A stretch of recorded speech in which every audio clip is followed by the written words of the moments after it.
Ее продавали за мешок картошки. Это случилось в разгар Великой депрессии в захолустном квартале города Талса, штат Оклахома.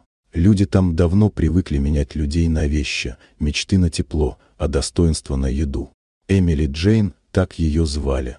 Девочке едва исполнилось 17. Ее мать умерла зимой от воспаления легких, а отец спился после потери работы на местной нефтебазе. Дом они давно заложили. Осталась только она, да старуха-соседка, которая подкармливала чем могла. Но когда нечего стало жевать, даже сострадание исчезло. Мужик, продавший Эмили, звался Роем дальний родственник, пришедший из ниоткуда и решивший, что может ею распорядиться. Он нашел одного торговца в районе Уэст-Талса, который держал маленький овощной склад. Мешок картошки – это была цена. Не из-за ценности, а потому что картошка дольше хранится, чем честь. Люди стояли и смотрели. Кто-то отвернулся.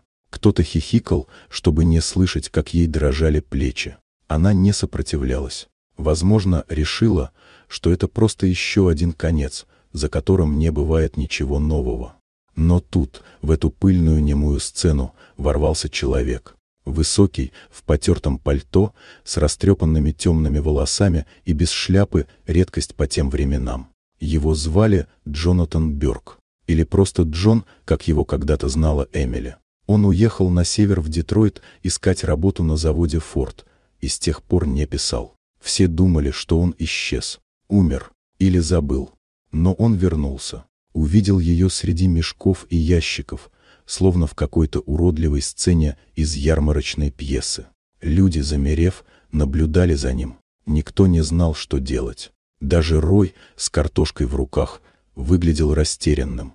Джон подошел к ней, взял за руку, не спрашивая. Она подняла взгляд. В нем не было слез, только пустота. Но он смотрел на нее так, будто видел что-то, что никто больше не замечал. И она пошла с ним.